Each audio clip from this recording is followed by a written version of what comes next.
on this coming up, but first, a top story tonight, an analysis of the anti-Obama protesters. Joining us now from Washington, Fox News analyst Brit Hume. All right, you live in town. You've been around there forever. Can you tell the folks, are they nuts out there? Is it committed ideologues? What's going on? Well, there are going to be some nuts and extremists in every crowd. Crowds attract such people. You see this at all kinds of political events. But for the most part, Bill, all the indications that we have are that these are everyday Americans who are very angry and upset with the Obama agenda as they've come to experience it. A lot of them weren't for him in the first place, but some of them were. And it is a further sign, Bill, that something else you've talked about, which is that the intensity and passion on this issue rests most heavily with the opposition. And in political terms, that's very important because an impassioned minority will often overcome a less passionate majority and can be, for long periods of time, the controlling factor on an issue. So I think that's the way to look at this, a further sign of the intensity. So from your perspective, you believe that most of the 75,000 or so that showed up are just regular folks who may be conservative in their belief system, but they're out there because they genuinely are frightened? Are they frightened of President Obama? I think they are, to some extent, frightened. They're frightened. They're frightened about the economy to begin with.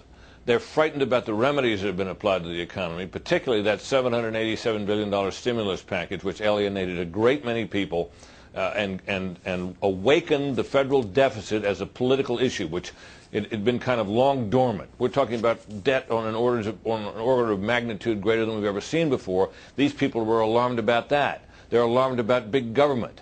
So you come along with a health care plan where you're going to have a major government intervention in a sixth of the economy.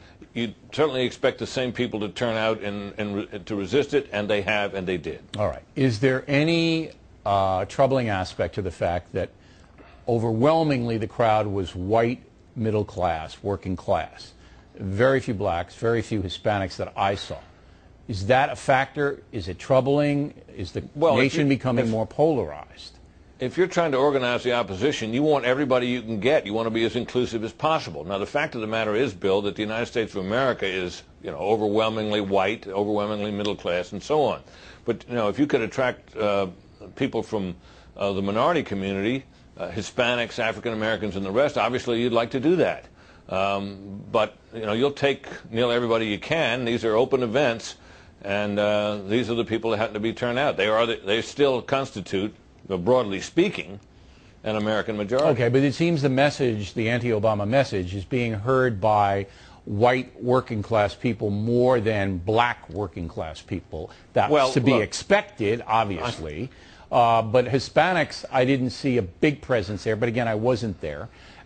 I'm just a little worried about this, and we're going to deal with it later on. Bernie Goldberg is going to deal with it, because a lot of the liberal pundits are now slapping the R word on the whole thing. But I have one other media question for you before I let you go. Yep.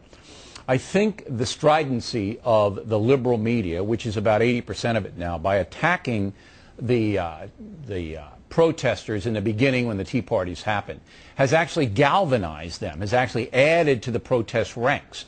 So the media is driving the opposition against Barack Obama by actually supporting Obama. Do you see my point there? Well, I do. I think what they've done is, to some extent, they have belittled and insulted these people.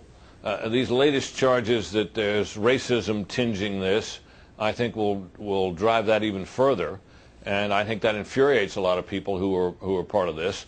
And I don't think it'll do a thing to help get people to support the Obama agenda. I think it has, as you suggest, the opposite effect. You're right, it's a backlash now, and independent voters are going, wait a minute, I'm seeing some of my friends and neighbors out there. I don't want them called racists or other names by the liberal media, so I might sign up too. I think that's what's going on. I'll give you the last word on it, Britt.